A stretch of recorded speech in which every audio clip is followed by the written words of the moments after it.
Your blood is measurably different when you are grieving. Not metaphorically different, chemically different, in ways that show up on a standard blood panel. Your muscles are generating less force from the same neural commands.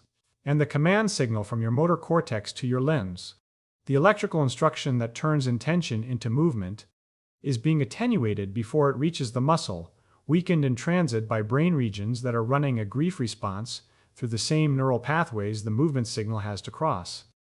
The heaviness you feel after a loss is not emotion performing as sensation.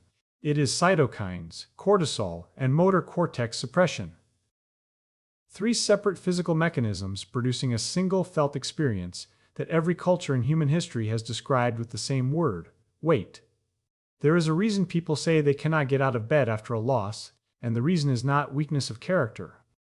The motor cortex is sending a diminished signal. The muscles are running on impaired fuel delivery. The body's own weight sensors have been recalibrated to report the limbs as heavier than they are. All three mechanisms come later, but one of them, the one involving the immune system, begins within hours. Start with the blood.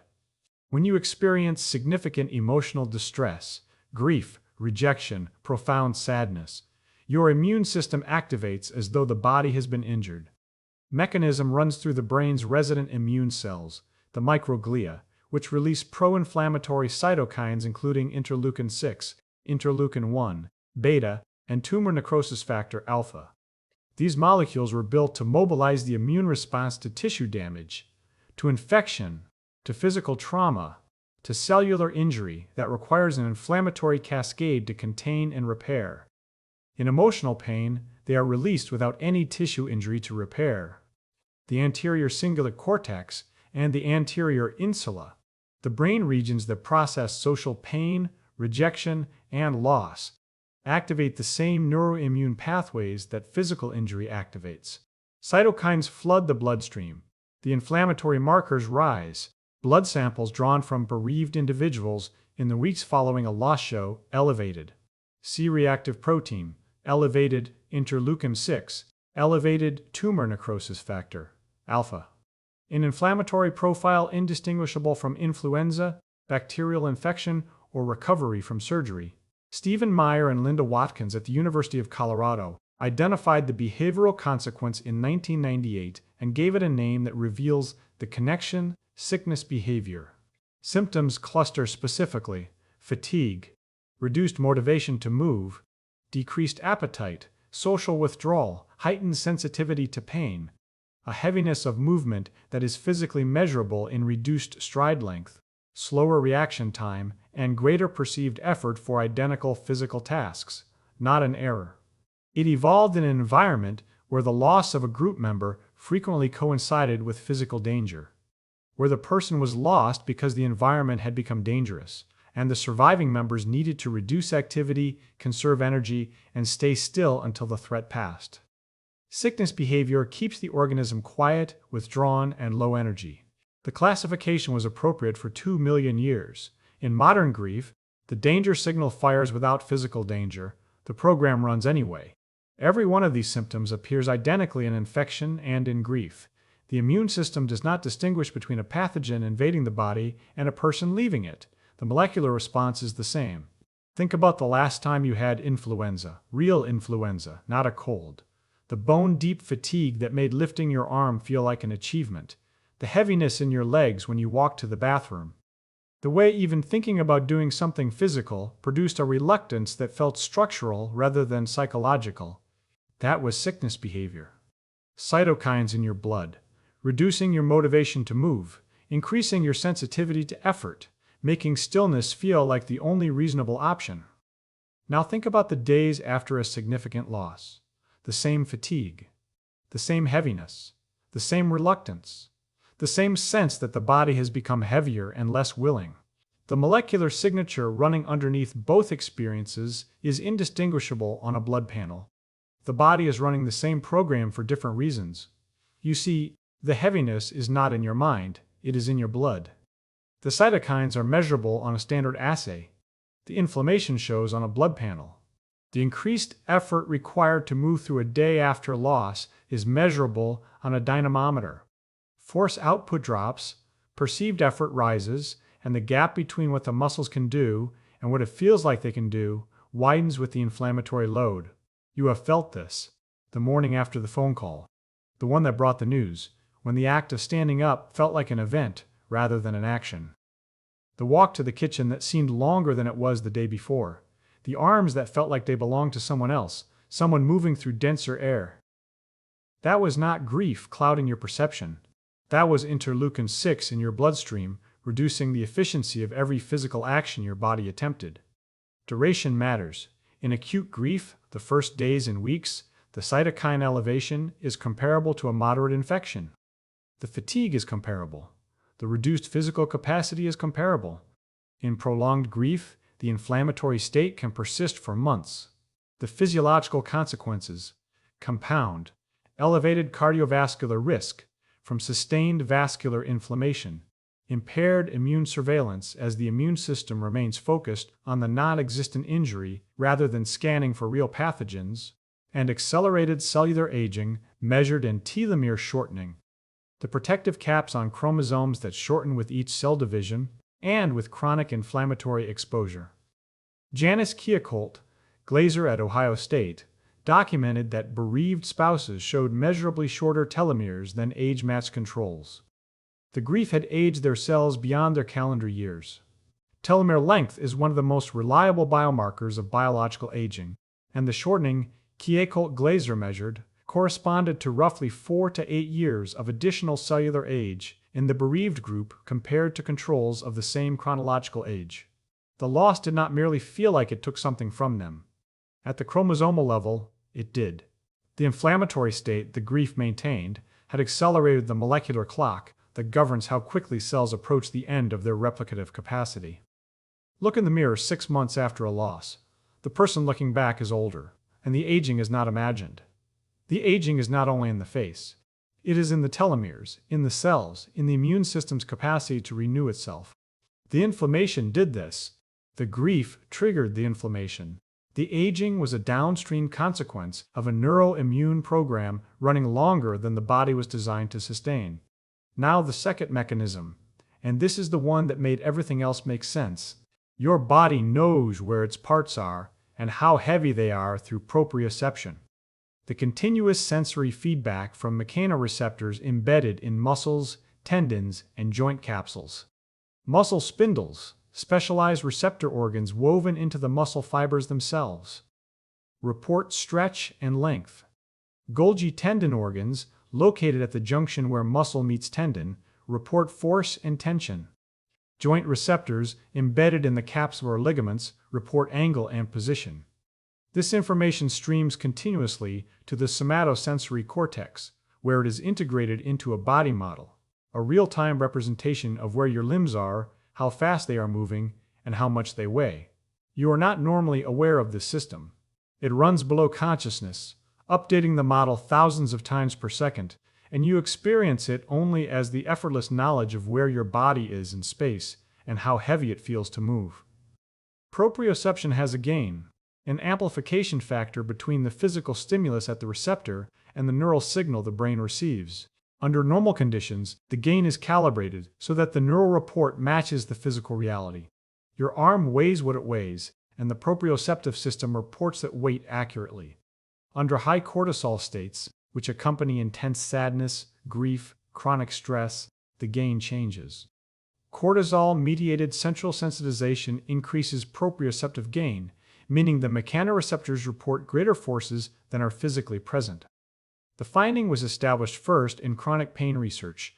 Moseley, at the University of South Australia, showed the mechanism, but it operates identically in any state that elevates cortisol. The limb does not weigh more. The gain on the sensor has been turned up. The brain receives a louder signal for identical physical weight. Same arm you lifted effortlessly last week is being reported to your brain as heavier today. Nothing changed in the arm. Everything changed in the calibration. The cortisol did this. The sadness produced the cortisol. The proprioceptive recalibration is a direct, measurable, physical consequence of the emotional state. Here is what the gain recalibration explains. Something specific that grieving people report, and that has been dismissed for centuries as subjective exaggeration. the sensation that their own body has become a burden. Not the world, their body. Their limbs feel like they belong to someone larger. Bed feels harder to leave, not because of reluctance, but because the act of pushing the covers aside and swinging the legs to the floor is being reported by the proprioceptive system as requiring more force than it did before the loss. The system is miscalibrated. The miscalibration is cortisol-driven. And the person experiencing it has no way to know that the heaviness they feel is a sensor error rather than a physical change, because the sensation is identical. This is not a metaphor for how sadness feels. It is a measurement of what the somatosensory cortex is receiving. The proprioceptive system, the system that tells you how heavy your own body is, has been physically recalibrated by the cortisol that the grief generated. You feel heavier because your body's weight sensors are reporting that you are heavier. The sensors are wrong about the physics. The feeling they generate is real. Well, and it gets worse, because simultaneously, the signal that drives the muscles is being weakened before it arrives. Your motor cortex, the strip of neural tissue running across the top of the brain that generates the electrical commands for voluntary movement, does not operate in isolation. It receives modulatory input from surrounding cortical regions, including the prefrontal cortex and the anterior cingulate cortex. These are the regions most heavily activated during sadness, grief, and emotional pain. The regions running the processing of what was lost, what it meant, what the world looks like without it. In sadness, these regions send inhibitory signals to the motor cortex. Inhibition is direct, mediated by GABAergic interneurons that reduce the excitability of the motor cortex pyramidal cells, the neurons that generate the descending commands to the muscles. Functional MRI in major depression consistently shows reduced motor cortex excitability, the threshold for initiating movement increases. Transcranial magnetic stimulation studies confirm it from the other direction. The motor cortex of a depressed person requires a stronger external stimulus to produce an equivalent muscle response as a non-depressed person. The cortex is suppressed. Clinically, this is psychomotor retardation, slowed movement, delayed initiation, reduced force output, decreased coordination. But this is not a binary switch that flips only in clinical depression. The mechanism operates on a continuum. Ordinary sadness produces a milder version of identical motor cortex inhibition that major depression produces in its extreme form. The signal from intention to action is attenuated, weakened in transit. At the cortical level, what matters is the continuum. If you are not clinically depressed but have noticed, after a loss, that everything takes more effort. Opening the car door, lifting the kettle, reaching for a glass on a high shelf. Each action proceeds through the normal sequence: intention, motor planning, command generation. But the command that emerges from the motor cortex is quieter than it should be. The muscles obey the quieter command. Movement is slower, less forceful, less precise. You experience this as heaviness because the subjective sensation of effort is calibrated to the ratio between the motor command and the resistance. Weaker command, same resistance, greater perceived effort, heavier. Between the moment you decide to stand up and the moment your legs push against the floor, the motor command passes through cortical regions that are running a grief response. The grief is in the signal path. It reduces the amplitude of the command before the command reaches the muscle. Weaker instruction arrives at the muscle. It contracts with less force. You feel heavier. And the feeling is accurate because the force your muscles are generating relative to your body weight has genuinely decreased. Not because the muscles are weaker, because the command is weaker. 3 mechanisms now. Cytokines in the blood, recalibrated proprioceptive gain, attenuated motor commands, each one independently sufficient to produce the sensation of heaviness. All 3 running simultaneously in the body of a person experiencing grief. None of them require the person to think about their loss. None of them require awareness. None of them can be overridden by deciding to feel lighter. They are running in the blood, in the sensory system, and in the motor cortex, below the level where conscious decisions operate. The heaviness is not a choice the grieving person is making. It is a physiological state the grieving person is in. And the body has not finished. Because the next mechanism is the one you can see from across the room. Grief writes itself into posture. The physical position the body assumes under emotional load, rounded shoulders, forward head, collapsed chest, downward gaze, is not a voluntary choice. It is a motor program executed by the brain's emotional processing centers, and it has direct mechanical consequences. You have seen it in other people before you felt it in yourself.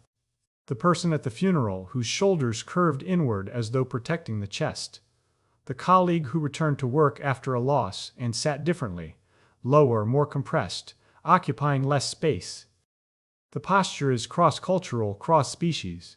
Primates, dogs, and humans all collapse identically under emotional distress. The program is ancient, and the biomechanics it imposes are specific. A human head weighs approximately 5 kilograms in neutral position. When the ears are aligned directly above the shoulders, and the cervical spine supports the weight through its natural lordotic curve. For every 2.5 centimeters of forward head displacement, which occurs automatically in the collapsed posture of sadness, the effective mechanical load on the cervical spine increases by roughly 4.5 kilograms. Kenneth Handraj published the Biomechanical Analysis in Surgical Technology International. A head displaced 7 centimeters forward. Common in grief posture, measurable in bereaved individuals who have not been instructed to hold any particular position, exerts the equivalent of 27 kilograms of effective load on the neck and upper back. You can feel this yourself. Drop your chin toward your chest and let your shoulders round forward, the posture the body assumes automatically under sadness. Hold it for 60 seconds. The strain that builds across the back of your neck and between your shoulder blades is the posterior cervical chain working to prevent your head from falling further forward. Now imagine holding that position, not for 60 seconds, but for 16 waking hours, which is what the grief posture imposes on a person who has not been told their head position matters. 27 kilograms. From a 5 kilogram head. The difference is leverage. The torque increases with the moment arm of the displacement, and the muscles of the posterior cervical chain must generate continuous isometric force to prevent the head from falling further forward. Trapezius, levator scapulae, the rhomboids, the deep cervical extensors, all of them contracting steadily, hour after hour, generating metabolic waste products, accumulating lactic acid, producing the soreness and heaviness across the shoulders and upper back that people experiencing grief describe as physical weight they cannot explain. They cannot explain it because they did not choose the posture. The emotional program chose it, and the weight it imposed is real. 27 kilograms of cervical torque from a head that weighs 5, sustained for every hour the grief posture holds. Posture feeds back into the emotional state. Collapsed chest compresses the thorax, which restricts breathing depth, which reduces oxygen delivery, which increases fatigue, which deepens the subjective experience of heaviness, which reinforces the postural collapse. Grief produces posture. Posture produces mechanical load. Mechanical load produces fatigue. Fatigue deepens the heaviness. The deepened heaviness reinforces the grief posture. Breaking the loop requires overriding the emotional motor program, straightening the spine, lifting the head, opening the chest, which is precisely the movement the attenuated motor cortex is least equipped to generate. The loop is self-sustaining because the mechanism that could break it is the mechanism the grief has already suppressed. 27 kilograms. From a posture the person did not choose, held by muscles the person cannot voluntarily release, reinforced by a feedback loop. The person cannot consciously interrupt. This is why physical touch, a hand on the upper back, an arm around the shoulders, can generate a disproportionate sense of relief in a grieving person. The touch provides external mechanical support that partially offloads the cervical torque. The muscle that had been contracting isometrically for hours can briefly relax. The relief is not merely emotional comfort, it is biomechanical, a reduction in sustained isometric load that the grief posture imposed. The person who puts their arm around someone at a funeral is, without knowing the physics, performing a mechanical intervention on a torque problem. Now, the chest. Because the sensation that grief concentrates there has its own physiology, and anyone who has grieved knows exactly what it feels like. Tightness, aching pressure, the feeling of weight on the sternum. These are produced by sustained muscular contraction in the thoracic wall, driven by simultaneous activation of both branches of the autonomic nervous system. Emotional distress triggers the sympathetic branch, which increases heart rate, blood pressure, and respiratory rate. Simultaneously, the parasympathetic branch fires a countervailing signal, a vagal brake response that the body uses to prevent sympathetic overactivation from damaging the cardiovascular system. Conflict between these two signals produces sustained tension in the muscles of the thoracic wall. The diaphragm contracts partially and holds, reducing its range of motion, restricting the depth of each breath. The intercostal muscles stiffen. Breathing becomes shallow and high in the chest because the diaphragm cannot descend fully through its normal excursion. What results is genuine compression. The chest muscles are under sustained, low-level contraction, producing a sensation indistinguishable from external pressure on the ribcage. Anyone who describes feeling like something is sitting on their chest after a loss is describing the mechanics accurately. Something is applying force. The sustained contraction of the muscles that surround the thorax, driven by an autonomic conflict the person did not initiate and cannot voluntarily release. Breathing restriction compounds the fatigue. Shallow thoracic breathing delivers less air per breath, less oxygen per minute to tissues already running on reduced efficiency from the cytokines and the cortisol. The chest mechanism does not merely produce a sensation of heaviness, it reduces the oxygen supply to muscles that are already generating less force from weaker commands. Each mechanism worsens the others. The convergence is not additive, it is multiplicative. Extreme version has a clinical name, Takotsubo cardiomyopathy, also called broken heart syndrome. It is rare, and recovery is typical. The left ventricle regains function within days to weeks in most cases. But the mechanism matters because it shows where the physics leads when the catecholamine surge is unbuffered. Profound emotional shock triggers a cortisol and catecholamine surge so severe that it temporarily impairs left ventricular function. The heart's apex balloons outward into a shape Japanese cardiologists compared to a takotsubo, a traditional octopus trap. The pumping efficiency drops acutely. Symptoms are identical to a heart attack. Chest pain, shortness of breath, elevated cardiac enzymes, ST segment changes on the electrocardiogram. Wittstein's definitive study in the New England Journal of Medicine in 2005 established that the trigger was emotional rather than ischemic. The condition is most common in women over 65 following bereavement. The grief broke the heart, not poetically, mechanically. That finding landed differently from the others, because it is the point where the physics of emotional weight stops being about discomfort and becomes about organ damage. The episode is real, the myocardial damage is measurable, and the catecholamine surge the grief produced was sufficient to temporarily disable the organ. One more layer.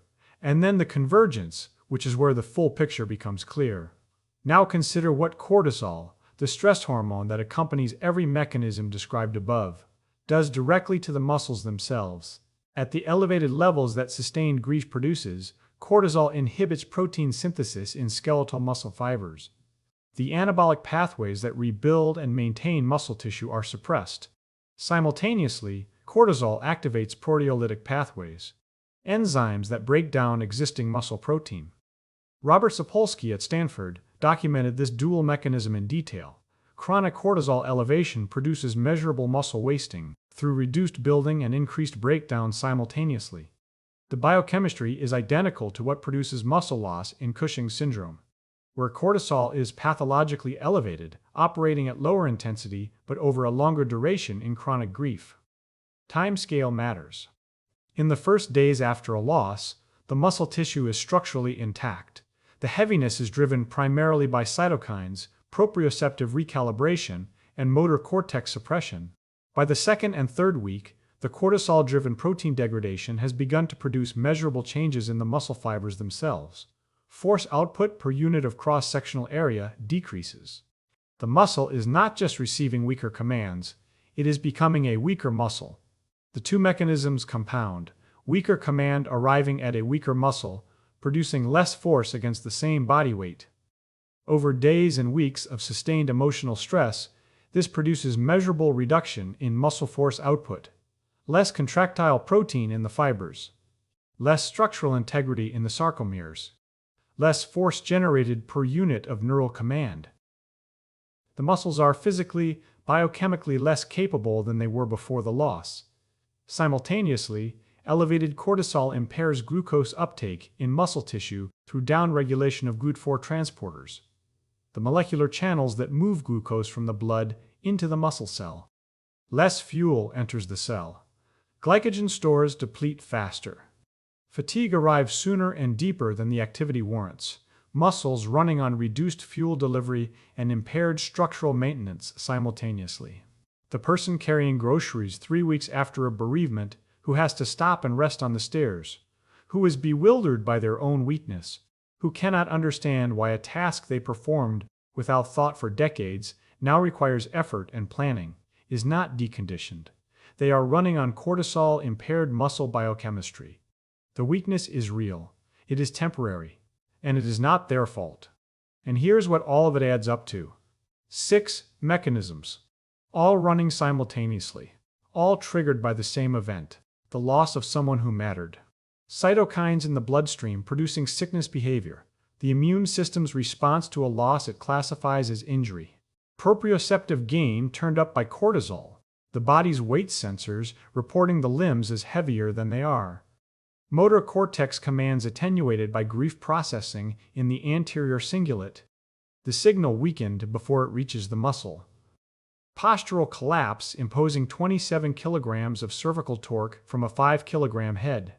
Thoracic tension restricting the diaphragm and reducing oxygen delivery to tissues already running on diminished capacity. Cortisol degrading muscle protein and impairing glucose uptake over weeks. No single mechanism accounts for the full sensation. The heaviness the grieving person feels is the sum of all 6. A convergence of immunological, proprioceptive, neurological, biomechanical, respiratory, and endocrine changes, producing one unified felt experience. The body does not present 6 separate symptoms. It presents one, weight. Not a metaphor the mind is generating. A measurement the body is reporting.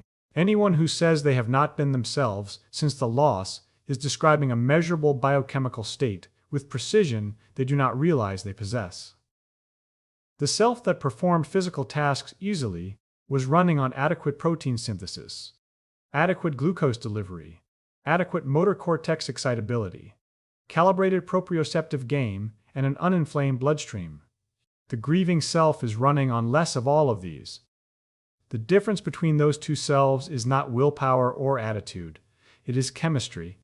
And chemistry runs on its own clock, not yours. Change is real.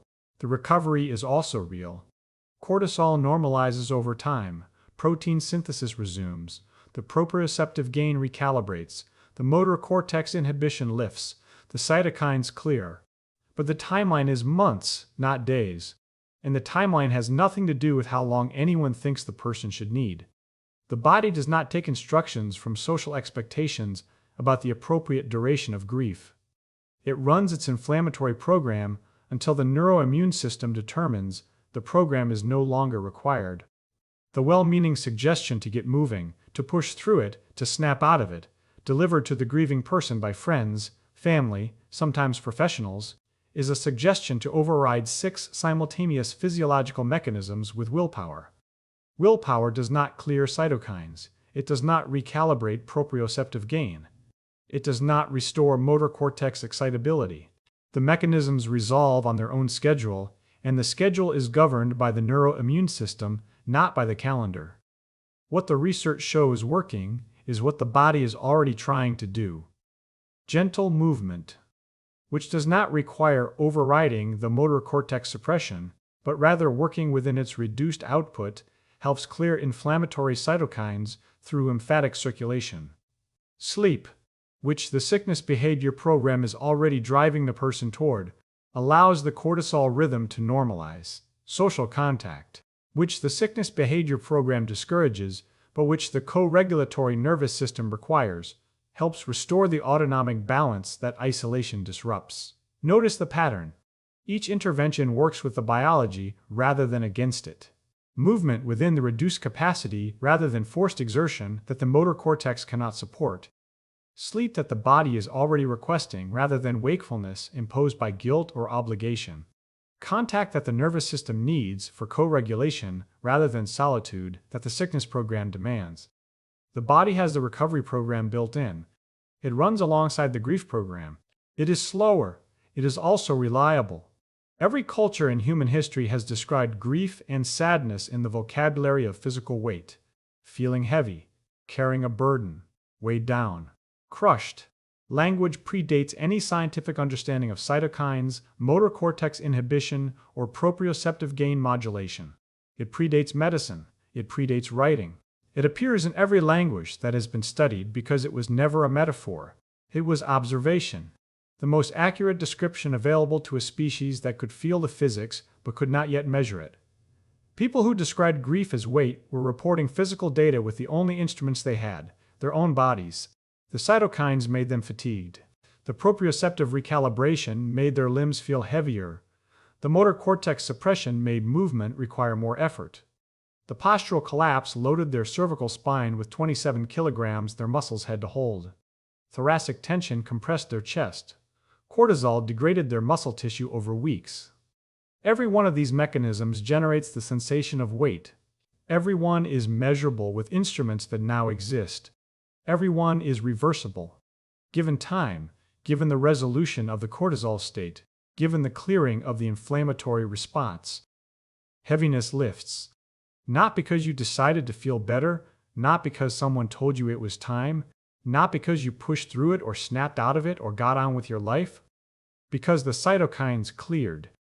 The proprioceptive gain recalibrated. The motor cortex excitability returned. The cortisol normalized. The muscles rebuilt.